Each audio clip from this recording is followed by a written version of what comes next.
ഒരാൾ ഈ കട്ട വെയിറ്റിംഗ് എന്തിനാണെന്നറിയോ? ഒരു അരമണിക്കൂറോളമായിട്ട് ഈ ഇരിപ്പാണ് കേട്ടോ. കാരണം അവൾക്ക് മണ്ണടിച്ചിട്ടാണ് ഇരിക്കാൻ പറ്റാത്ത. എന്തിൻ്റെ മണ്ണാണെന്നറിയോ? പോർക്ക് കറി, വെട്ടിത്തിളയ്ക്കുന്ന പോർക്കിന് വേണ്ടിയിട്ടുള്ള കാത്തിരിപ്പാണ് ഇത്. എന്തൊരു ക്ഷമയാണെന്നറിയോ? ഇതിൽ നിന്ന് കിട്ടുമെന്ന് വിചാരിച്ചിട്ടാണ് ഈ ഇരിപ്പ്. ഞാനിത് കുക്ക് ചെയ്യാൻ തുടങ്ങിയപ്പോൾ തൊട്ട് ഇരിപ്പാണ്. പോർക്ക് കഴുകാൻ തുടങ്ങിയപ്പോൾ തൊട്ട് ഇരുന്ന് തുടങ്ങിയതാ. ഇപ്പം അതേ ഇത് തിളയ്ക്കണ മണം അടിച്ചിട്ട് അവൾക്കിന്ന് ഉറങ്ങും വേണ്ട, ഒന്നും വേണ്ട, ഈ ഇരിപ്പാണ്. തരാട്ടാ അവിക്ക് തരാമേ.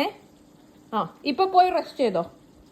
പോർക്കാവുമ്പോൾ ഞാൻ വിളിക്കാമെന്ന്. പോർക്കാവുമ്പോൾ വിശ്വാസമില്ല തന്നെ, ഞാൻ തരും നിനക്ക്, നീ പേടിക്കണ്ട. അപ്പം ഇതാണ് പോർക്ക് കറി. നല്ല തേങ്ങ വറുത്തരച്ച പോർക്ക് കറി. ആൻഡ് അതിനുള്ള വെയിറ്റിംഗ് ദേ. എൻ്റെ അമ്മയെ കൊതിയൊന്നും പിടിക്കണ്ട. അത് ഇളക്കിയപ്പോൾ കുറച്ച് മണം വന്നു, അപ്പം അതിൻ്റെയാണ് കൊതി. തരാട്ടാ. വെയിറ്റ് ചെയ്യണേ.